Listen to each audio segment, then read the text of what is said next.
I smelled the storm before it broke the air, slick with metal and unfinished sentences, the sky bruising over the abandoned rest stop Andrew had chosen like a stage set.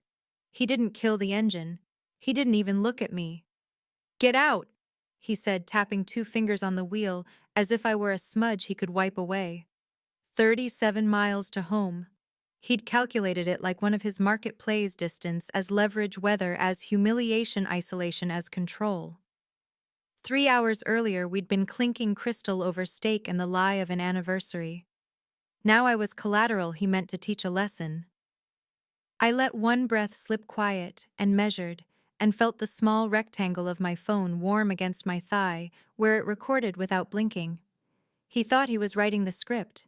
He didn't know I'd already cut a better one. I asked the question I'd asked at Morton's, the one that flipped a switch somewhere inside him.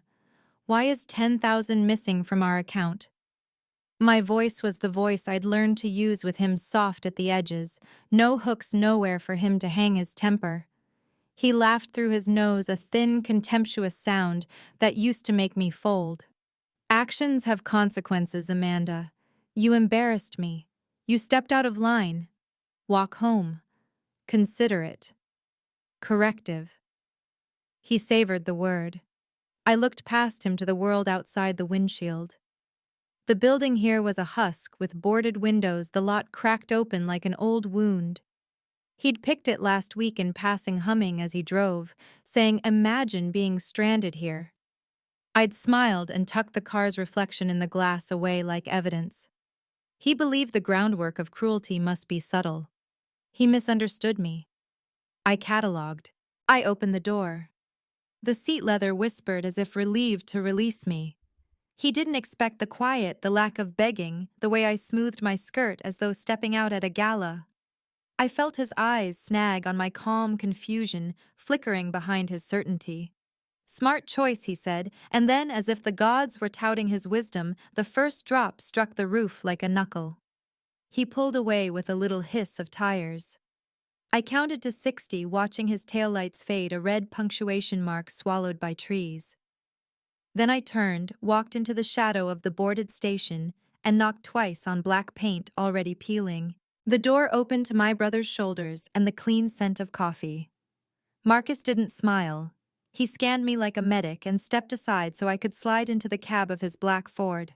I closed the door on the first rip of thunder and finally let my hands shake against the thermos. "Did you get it?" he asked. I thumbed the stop on my recorder and felt something in my chest click into a locked position. Every word I said. He said I needed to remember my place. The anger in Marcus's jaw eased into something deadlier purpose. "Rebecca's going to mount his words above the judge's bench," he said. "Valentina's ready too.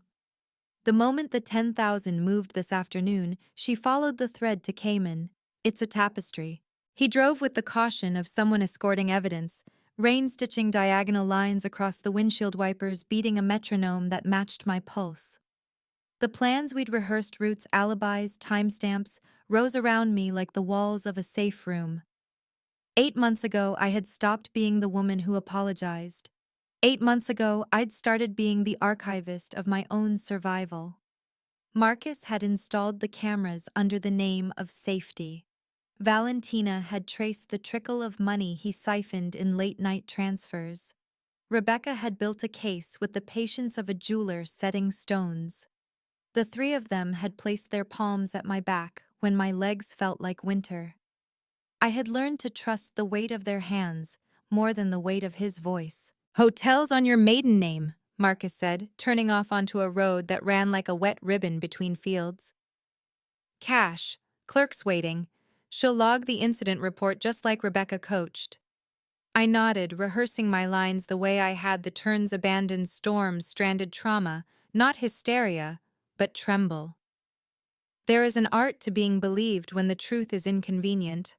As the city's edge lifted out of rain, I thought about the pearl earring I'd found beneath our bed on Tuesday morning, round as a moon, cool as a verdict. I'd placed it in a jewelry box beside the ring Andrew had told me he'd picked just for me, and realized both had been chosen for his reflection, not my hand. He called within an hour of leaving me the ringtone I used for him, slicing the hotel's small room like a serrated laugh. I let it go to voicemail and recorded that too on the second phone Marcus had given me. Amanda, he said, performing concern like a monologue he'd found on YouTube. Lesson learned. Call me back. Let's be adults. 10 minutes later, his veneer cracked.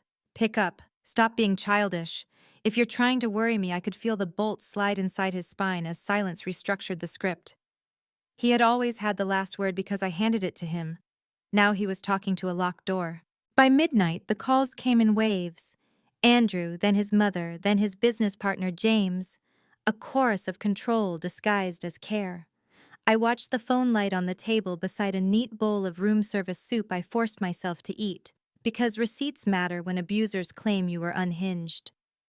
I filled out the incident report with the night clerk, her eyes big, her empathy loud. I kept my voice low, not from shame, but because I needed it captured as steady. What I said, how long I walked, the time, the red Mercedes, the color of the sky. In the room, I peeled off wet clothes and stepped into the cotton of a plan that had outlived his imagination. I played back the recording from the car, sitting cross-legged on the bed while the storm combed the city. Our money, I'd said clear enough for the microphone. I have a right to know where it's going. He'd mocked the phrase as if it were a toddler learning to pronounce empire. I earn it. I manage it. You spend it on organic lettuce and pity parties. His scorn had an itemized memory for the groceries I bought, and no memory at all for the wine he poured into clients until they drowned in promises. He'd always rewritten my life like a headline he preferred. When he'd met me, I was already a portfolio manager with a career that fit me like a suit tailored at the waist. He told me later I had been rescued, as if competency were a burning building and I should be grateful for his siren. Valentina's text landed like a gavel. 3 more accounts surfaced, Cayman Panama teeth hidden in the gums of shell companies. 18 months of movement. Numbers don't scream, they simply align, and when they align you can hear the intention behind them. Rebecca followed with her own message. Judge Coleman would hold an emergency hearing at 1. Trust the timing, trust the weather, trust the tape. I set the 2 phones side by side on the desk and wrote a list, not for court, but for myself. The promotion I declined, the friends I ghosted on his whisper that they were jealous, the nights I cooked for his clients while he performed generosity with money he was already stealing. I wrote each loss and felt its weight return to me as something else, proof of a campaign, not proof of my incompetence. Around 2:30, the neighbor texted that she'd seen a flashlight slide under my car in our driveway and then leave at speed, and the small thrill of the counter move warmed me. Marcus had relocated the car days earlier. Abusers count on you to be predictable. The trick is to redraw the map while they're still describing the old one. At 3, my sister's name lit the glass. Jennifer's calls came in clusters, then pauses that felt like she was trying to rewind our childhood. I didn't answer. My mercy for her had been a highway he'd learned to drive. Dawn broke like clarity through the curtains, but I'd been awake since the hour when alarms don't dare. I watched the checking account drop by another 20,000 at 6:47 a.m. Panicked fingers trying to outrun paperwork. Numbers don't sprint faster than subpoenas when you've already put the route in writing. By noon, my room was a war room. Valentina wheeled in hard evidence binders, tabs, a constellation of wire transfers that told a story he thought was hidden in offshore fog. He tried the Caymans at dawn, she said, tapping a row that glittered red. Locked out. He'll be throwing furniture by lunch. Rebecca breezed in with her hair a weapon, and her voice the kind of soft that makes men think they're safe right up to the moment they fall. 1 p.m., she said, eyes already on the judge's face in her mind. No continuance. Emergency orders ready. Marcus cued the home surveillance highlights on the television. He warned me, but I told him to press play. My house did not deserve to be a mystery to me. I watched Andrew in our study at 2 in the morning, the blue desk lamp turning his skin into theater makeup. He photographed documents he had sworn were safer because they were in our safe. He put them back with a neatness that would have convinced me 6 months ago.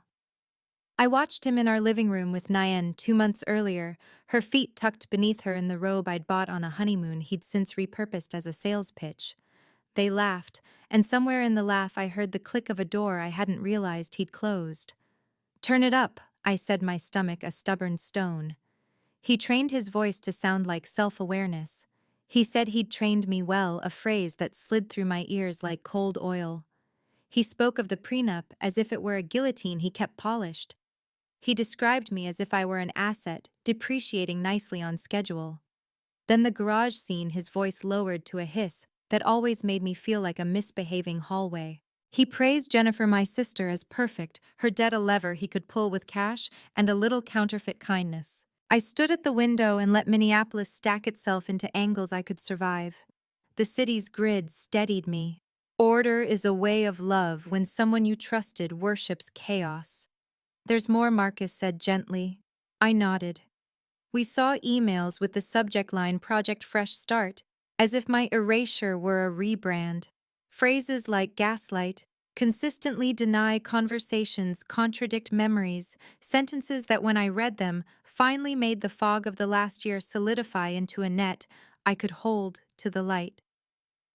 When the final spreadsheet flashed showing 3.2 million moved from client accounts into a personal haven, my breath left me in a sound I didn't recognize. Not grief. A species of justice that had finally found a door. "Ready?" Rebecca asked. I looked at the stack of evidence, at the timeline we'd built, at my brother, at the woman in the television's reflection, whose shoulders were straight. Andrew had loved to say I was fragile. Fragile is a lie men tell when they are terrified of what survives pressure. I slipped into the suit he'd never seen because I'd bought it for the day I stopped apologizing, and when I closed the hotel room door, I felt the click of a new life sealing behind me like a vault. The courthouse smelled of varnish and cold authority marble gleaming under lights too bright to soften anything. I walked through its echoing ribs with Rebecca beside me, her heels a rhythm of composure, and Marcus a step behind, silent and solid, as the first promise I'd made to myself 8 months ago: I will not be small again. Andrew was already there, coiled in his chair, his lawyer whispering poison strategy into his ear. His once perfect suit hung limp shadows under his eyes, painting him in the color of consequence. When he looked up and saw me, something flickered surprise, maybe even fear, before rage rearranged his face into the mask I knew too well. The gavel struck wood, and Judge Coleman's voice filled the air with unarguable calm. "We are here for an emergency petition filed by Amanda Mitchell regarding marital assets and spousal abandonment." Rebecca rose smooth as silk and twice as dangerous. "Your Honor, last night, my client was deliberately left stranded 37 miles from home during a thunderstorm. Mr. Mitchell calculated the distance, the weather, and the isolation. We have audio evidence." The courtroom speakers breathed, and there he was, Andrew's voice cold, certain, weaponized. "You need a lesson, Amanda. Walking home might teach you some respect." The sound of it in that vast space was like acid poured on reputation. Heads turned, eyes widened. His own attorney froze mid-blink. I didn't look at him. I looked at the floor, at the lines in the marble that looked like veins, a map of endurance, not fragility. Rebecca continued, "In addition to physical abandonment, we have evidence of concealed assets totaling over $8 million and embezzlement exceeding $3 million from his hedge fund." The judge's eyes sharpened. "Mr. Mitchell, did you abandon your wife last night?" Andrew straightened, smirk attempting survival. "Your Honor, it's a misunderstanding. My wife and I had an argument. A yes or no will do." He faltered then. "Yes, but she—" "During a storm," he stammered. "She had her phone." "How considerate," the judge murmured, turning back to Rebecca. "Continue." Rebecca presented everything: bank records, transfers, Valentina's color-coded binders. Each page landed like thunder. Each number whispered guilt. And then the door opened. 2 federal agents stepped in, followed by a man I recognized from the news, Thomas Chen, SEC investigator. "Apologies for the interruption, Your Honor," he said. "We have a warrant for Andrew Mitchell's arrest for wire fraud and embezzlement." For a moment there was only the hum of fluorescent light. Then Andrew stood wild-eyed, pointing at me. "You did this. You set me up." Rebecca didn't flinch. "You set yourself up when you pressed record on your greed." The gavel came down again. "Mr. Mitchell, control yourself," Judge Coleman ordered. "You will remain seated or I will add contempt." His phone buzzed on the table, Nyan flashing again and again, the ghost of his affair clawing at the edge of his unraveling. When the judge froze his accounts, awarded me exclusive use of the house, and issued a restraining order, I didn't smile. I simply exhaled. 8 months of endurance condensed into that one sound. And then Nayan burst through the courtroom doors. Mascara streaked heels uneven, waving her phone like a torch of confession. "You said she was crazy. You said you were divorced," she shouted. "You promised me a life." The judge sighed, but the agents moved forward. Thomas Chen's face softened only enough to recognize opportunity. "Ma'am," he said gently, "we'd like to speak with you." Andrew sank back into his chair. The empire he built on arrogance and deceit was collapsing in real time, each truth a domino. He couldn't stop watching me. I didn't look away. When the agents cuffed him, I finally let the smallest whisper leave my lips, not for him, but for myself. Lesson learned. Outside, the storm had thinned to a mist, the courthouse steps shining with the reflection of flashbulbs. Reporters swarmed microphones like daggers dressed in velvet. Rebecca spoke for me, her voice clear over the din. "My client will make no statements today. The investigation is ongoing." But I knew the story was already writing itself. Hedge fund golden boy turned criminal wife turned whistleblower. The narrative he tried to own now belonged to me. Back in the hotel, I watched the evening news show his mugshot. The sharp lines of his jaw, the same ones I'd once traced with my fingers, now looked like they'd been carved by regret. Beneath it, Andrew Mitchell arrested for embezzlement and spousal abandonment. The phone rang. Jennifer. I answered this time. "Amanda," she sobbed. "I didn't know. I swear I didn't know. He told me he was helping me, that he loved you, that he paid your debts I finished for her, and you paid him in information. I thought he cared." "So did I said softly, "until I realized caring isn't something you have to survive." Her guilt spilled through the line, tangled with the remnants of our shared childhood. I let her cry. The truth was too heavy to hold alone. Later, Marcus showed me Nyan's posts exploding across social media, the selfies, the texts, the receipts. He told me his wife was emotionally unstable, one caption read. I believed him. I believed every word. The image of her smiling in Paris next to him flickered between segments on the news, like a ghost unaware of its death. The next morning, the world had changed its tone. Neighbors texted apologies disguised as support. His business partners called Rebecca. Clients reached out with threats of civil suits.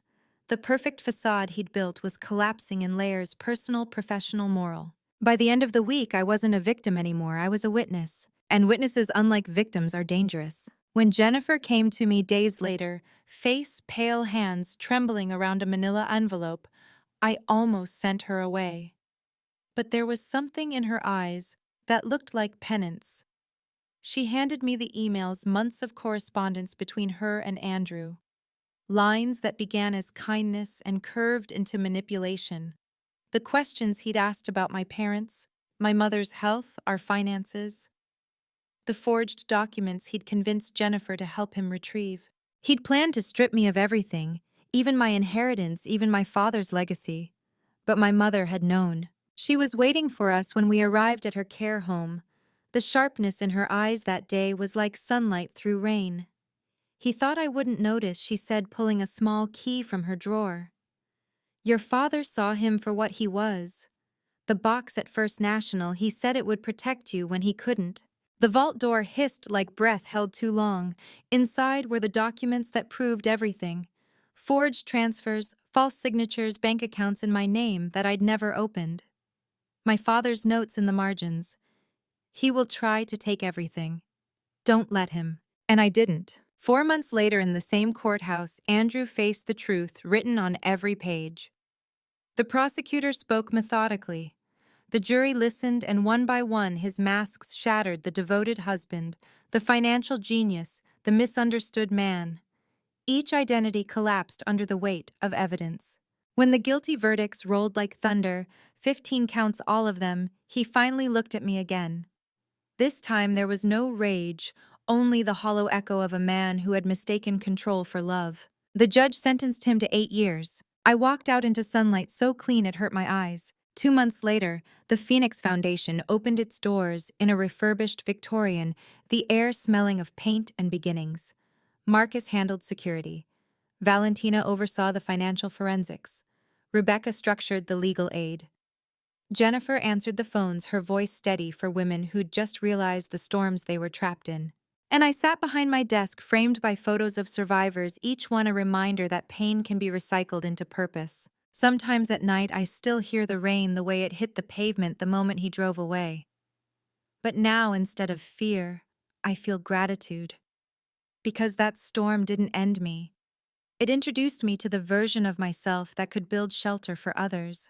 If this story reminded you that strength is often born from cruelty, like the calm that follows thunder, hit that like button.